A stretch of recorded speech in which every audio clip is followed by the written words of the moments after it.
వేదిక ఆరంభంగా కోరుచున్నాం.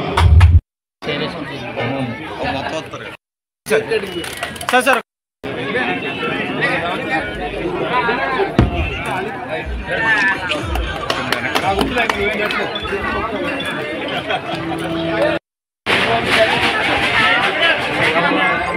ఈరోజు కోరుచున్నామండి.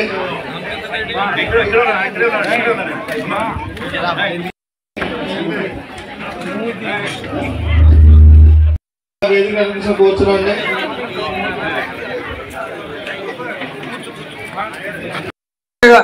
20 టన్నుల ఎరువు మా దగ్గర ఉంది, మీరు పట్టుకెళ్ళండి. ఎవరికే బ్లాక్ లో కొలవలసిన అవసరం లేదు, దానికి ఏది అంటకట్టాల్సిన అవసరం లేదు. నిరంతరం రైతు కోసం పనిచేస్తా ఉంది ఈ ప్రభుత్వం. మీరు గమనించండి ఒకసారి, గత ప్రభుత్వంలో ఏం జరిగింది, రైతు ఎంత నష్టపోయాడు, ఈ ప్రభుత్వంతో ఏం జరిగిందో మీరు ఆలోచించేయండి. ఆఖరి ధాన్యం గింజను కూడా మన ప్రభుత్వంతో కొనిపించాం. ఇదే శివ మన పని. అదేవిధంగా సురేష్, ఇక్కడ ఉన్నటువంటి మల్లేష్, వీళ్ళందరూ కూడా ఫోన్ చేసి అన్నయ్య గారు సంచులు కావాలంటే సంచులు పంపించాం. మీకు లారీలు అన్లోడ్ అవుతుందంటే మిల్లుకి చెప్పాం, అలాట్మెంట్ ఉన్నా లేకపోతే దింపుకొని తీసుకొస్తానని చెప్పాం. అదే విధంగా చేశాం. కాబట్టి మీరందరూ ఆలోచన చేయండి. మంచి ప్రభుత్వాన్ని ఎన్నుకున్నాం. ఈ రోజు ఇక్కడ ఉన్న ఈ రాయపాడికి భారతదేశ చరిత్రలో, ఆంధ్ర రాష్ట్ర చరిత్రలో గొప్ప రికార్డు ఉన్నటువంటి విషయం మీ అందరికీ తెలియదు. ఎందుకంటే ఇవాళ అభ్యర్థిగా మనం తాతారావు గారు నిలబెట్టిన తర్వాత ఆయన వైసీపీ నాయకులు భయపెడితే మీ బిల్లులు ఆపేస్తాం, మీ సంగతి చూస్తూ ఉంటే భయపడి బాబు నాకు వద్దు, మీరు వేరే క్యాండిడేట్ నిలబెట్టి ఎక్కించుకోమని ఆయన తప్పుకున్నాడు. ఇంటింటికి వెళ్ళి ప్రచారం చేశారు, నన్ను గెలిపించొద్దు బాబు నా డబ్బు పోద్దని. అయినప్పుడు కూడా రాయపాడి ప్రజలు జనసేన పార్టీ గాజు ముందు గెలిపించింది. కాబట్టి ఖచ్చితంగా ఈ జనసేన పార్టీ రాయపాడిని ఎప్పుడు మర్చిపోదు. ఈ గ్రామాన్ని ఉన్న గ్రామాల్లో ముందు వరుస నిలబెట్టి బాధ్యత నేను తీసుకుంటాను కూడా తెలియజేస్తా ఉన్నా. ఎందుకంటే ఇవాళ మీరు ఆత్మధైర్యాన్ని ఆ రోజు మీరు ఇచ్చారు నాకు. అన్ని చోట్ల ఓడిపోతే క్యాండిడేట్ నిలబడి పరిస్థితి లేకపోతే ఇక్కడ మనిషి లేకుండా గెలిపించారు ఘనత మీది. మిమ్మల్ని చూసి నేను ధైర్యంగా ఉన్నా, మమ్మల్ని చూసి పవన్ కళ్యాణ్ గారు ధైర్యంగా ఉన్నారు. ఆ స్ఫూర్తి మీరు ఇచ్చారు కాబట్టి మీకు ఎప్పటికీ రుణపడి ఉంటామని చెప్పి తెలియజేసుకుంటూ మరి ఇంకా చాలా అభివృద్ధి చేయవలసిన అవసరం ఉంది. ఇవాళ గడిచిన 14 నెలల కాలంలో మెయిన్ రోడ్ల వరకు మనం కాన్సన్ట్రేషన్ చేసాం. కొన్ని లోన రోడ్లు కూడా వేసుకుంటూ వచ్చాం. కానీ ఈ రోజు ఆర్థికంగా దోపిడీ గురైన రాష్ట్రంలో మన పరిపాలన జరుగుతోంది. అన్ని డబ్బులు కూడా సిఎఫ్ఎంఎస్ అని ఒక దొంగ అకౌంట్ పెట్టి దాని ద్వారా మొత్తం డబ్బులన్నీ కూడా అప్పుడు రాష్ట్ర ప్రభుత్వంలో ముఖ్యమంత్రి జగన్మోహన్ రెడ్డి గారు లాగేసి మీకు పోవాలా మీకు 10 రూపాయలు చెప్పి 1 కోట్ల రూపాయలు చెప్పినట్టు సంగతి మీకు తెలుసు కదా. ఈ రోజు డబ్బంతా రాజకీయ నాయకుల దగ్గరే ఉంది. ప్రజలంతా కూడా ఎదురు చూస్తూ ఉన్నారు, ఎవరి దగ్గర డబ్బు లేదు. ఇవాళ గడిచిన సంవత్సరంలో ఆయన బిల్లులు కూడా ఈ రోజు వరకు చెల్లించలేకపోయే దురదృష్టం. ఇవాళ దాదాపుగా 15 కోట్ల రూపాయలు పవన్ కళ్యాణ్ గారు శాంక్షన్ చేయించారు మెయిన్ రోడ్లన్నీ. కానీ అది వేయడానికి కాంట్రాక్టర్ ముందుకు రాని పరిస్థితి ఉందంటే ఈ రోజు ఆ గత ప్రభుత్వం చేసిన తప్పుదారులు మనం వెంటాడుతూ ఉన్నాయి. ఇంకా ఓ పక్కన రాష్ట్రం కోలుకోక ముందే మళ్ళీ జగన్మోహన్ రెడ్డి సిగ్గు మీదకి వచ్చాడు. సిగ్గులేని నాయకులు కొంతమంది తిరుగుతూ ఉన్నారు. మీకు సిగ్గుందా అని అడుగుతూ ఉన్నా.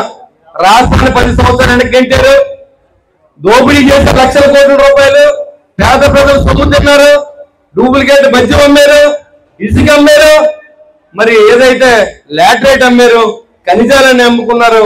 ఈ రాష్ట్ర ప్రజలన్నీ గుండుసున్నా చేశారు. మీరు కూడా మళ్ళీ బయటకు వచ్చి మాట్లాడుతూ ఉన్నారంటే జనం సంవత్సర కాలం అయితే మనం మర్చిపోయారు.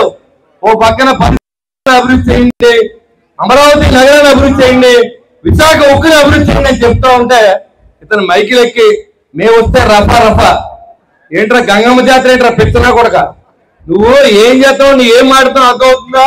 ఇవాళ ఎవరైనా పెట్టుబడిదారులు రావాలంటే భయపడి పరిస్థితి తీసుకొస్తున్నారు. మీరు అర్థం చేసుకోండి. రాష్ట్రంలో పిల్లలకు ఉద్యోగాలు లేవు. ఇవాళ ఆర్టిఫిషియల్ ఇంటెలిజెన్స్ వచ్చి 30% ఉద్యోగాలు ఖాళీ అయినాయి. రాబోయే సంవత్సరంలో 30% ఖాళీ అయిపోతూ ఉన్నాయి. 100 మంది చేసే పని 10 మందే చేస్తా ఉన్నారు. ఇది మంచో చెడ్డో నాకు తెలియదు, కానీ చాలా కుటుంబాలు నిరాశలు అయిపోతూ ఉన్నాయి. ఇలాంటి పరిస్థితులు అభివృద్ధికి ఆకాంక్షించాలి, రాష్ట్రం బాగుండాలి, రైతు బాగుండాలనే ఆలోచనలో పనిచేస్తున్న రాజకీయ నాయకులు మేము వస్తే పవన్ కళ్యాణ్ తీసేస్తాం, మేము వస్తే చంద్రబాబు నాయుడు తీసేస్తాం, మేము వస్తే బొత్స సీన్ ఉండేమో, మేము వస్తే మీరు ఎవరిని తిరగనేమో అంటే నీకు ఎవడు ఓటు వేయడు. నువ్వు దోచుకున్న డబ్బుని మళ్ళీ తీసుకొచ్చి ప్రజలకి మీకు ఇస్తాం, మేము పొరపాటు చేస్తాం, మళ్ళీ మమ్మల్ని నమ్మండి, ఈ రాష్ట్రాన్ని మళ్ళీ నన్ను ముఖ్యమంత్రి చేయండి, మా వాళ్ళని ఎమ్మెల్యే చేయండి అని అడుక్కోండి. ఈ ప్రజలు ఎవరైనా కరిగి ఓట్లేస్తారని చెప్తే చంద్రబాబు నాయుడు గారిని తిడితేనో, లోకేష్ గారిని తిడితేనో, పవన్ కళ్యాణ్ గారిని తిడితేనో మీ మొఖాలు ఓట్లు పడవు. అది గుర్తుపెట్టుకోకుండా ఇంకా చాలా మంది ఆ గాలి రోజా మాట్లాడుతూ ఉంటుంది. ఎమ్మెల్యేలు గాలిలో కొడుకులు అంటది. జగన్మోహన్ రెడ్డిని కూడా తిడతా పాపం, ఎందుకంటే ఆయన కూడా ఎమ్మెల్యే కదా, అందరూ గాలిలో కొడుకులే కదా ఎమ్మెల్యేలు. అలాంటి మాటలు మాట్లాడే నాయకులు రోడ్ల మీదకి రెచ్చిపోయి మాట్లాడుతూ ఉంటే ప్రజలు బుద్ధి చెప్పవలసిన అవసరం ఉంది. మీరు కూడా చైతన్యం రావాలి, ప్రతి విలేజ్ లో ప్రెస్ మీట్లు పెట్టాలి, కూటమికి అనుకూలంగా పనిచేయాలి. అంతేగాని మనకేదో అయిపోయింది కదా, మనకేదో ధాన్యం అమ్ముకున్నాం కదా, ధాన్యం తోలుకున్నాం కదంటే ఆ నాయకులు మళ్ళీ రాకపోతే నష్టపోయేది రాష్ట్రం మనమనే విషయాన్ని గుర్తుపెట్టుకోవాల్సిందిగా నేను కోరుతూ ఉన్నా. మనం గెలిచిన తర్వాత ఏ వైసీపీ నాయకుల్ని మనం ఇబ్బంది పెట్టలేదు.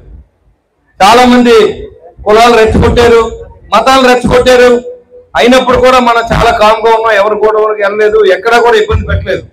కానీ అదే వాళ్ళు ఎక్కినప్పుడు తెలుగుదేశం, బీజేపీ, జనసేన నాయకుల్ని రాసి రంపాన్ని పెట్టారు. కానీ ఈ రోజు ఏ పోలీస్ స్టేషన్కి వెళ్ళి ఎవరు కూడా కంప్లైంట్ చేసే పరిస్థితి లేదు, ప్రశాంతమైన వాతావరణం నడుస్తూ ఉంది. అయినప్పుడు కూడా మాజీ ఎమ్మెల్యే మాట్లాడుతూ ఉంటాడు, ఆడెవడో పేకాడు ఆడుతున్నాడు, నువ్వు ఆడి ఆట నువ్వు ఆడుతూ ఉంటావు. ఎమ్మెల్యే గురించి మాట్లాడి అర్హత నీకు ఎక్కడదా? నేను కష్టపడాలి, నా కుటుంబాన్ని పోషించుకోవాలి, నేను వ్యాపారం కూడా చేసుకోవాలి, దీంతో పాటు నా వృత్తిని కూడా మేము వదులుకోవాల్సిన అవసరం లేదు. ఇవాళ మేము ప్రజల మీద ఆధారపడి బతకట్లేదు, మేము మా వ్యాపారం మీద ఆధారపడి బతుకుతున్నాం. మా వ్యాపారం డబ్బులు ప్రజలు ఖర్చు పెట్టాం తప్ప ప్రజల నుంచి వచ్చిన ఒక్క రూపాయి కూడా నా ఇంటికి పట్టుకెళ్ళదే రోజు. ఇలాంటి పరిస్థితి కొంతమంది ఎదవలు మాట్లాడుతూ ఉన్నారు. ఆ ఎదవకు నేను చెప్తా ఉన్నా, నీకు దమ్ము ధైర్యం ఉంటే నువ్వు ఏదైనా ఒక అభియోగం చేయి, నీకు ఆ దమ్ము లేదు, నువ్వు మాట్లాడతావు. నువ్వు ఎంత దోపిడీ చేసావో రాష్ట్ర తెలుసు కూడా మాట్లాడేటువంటి మనం కూడా రేపు పొద్దున్న బాధ్యులు. మన నాయకులు తిట్టినప్పుడు మనం స్పందించాల. కాబట్టి మీరందరూ కూడా దయచేసి కూటమి గెలిపించారు మన శివన్ని. ఈరోజు మీరు ప్రెసిడెంట్ గా ఎన్నికవడం కాదు మీరే, ఎందుకంటే మీరు చూపించిన అనుభవాలు మరవలేంది. ఆ రోజు మా కూడా 2019లో 45 మనుషులు 100 మంది యువకులు తీసుకున్నా కూడా తిరిగారు ఈ గ్రామం నుంచి. నేను డబ్బులు ఇస్తే వాళ్ళు వద్దండి మనమే ఇద్దామని చెప్పి చాలా మంది డబ్బులు పంచిపోయారు ఈ గ్రామంలో. అలాంటి గ్రామాన్ని నేను ఎప్పుడు మర్చిపోను. నాతో అడిగేసిన ప్రతి వ్యక్తిని, ప్రతి వీర మహిళని నా కష్టంలో, వాళ్ళకి ఏ కష్టంలో నా ఇంట్లో ఉంటానంటే నేను ప్రమాణం చేశాను. అదే విధంగా ఈ రోజు కూడా నేను నిలబడి ఉండాలని కూడా నేను తెలియజేస్తాను. అన్ని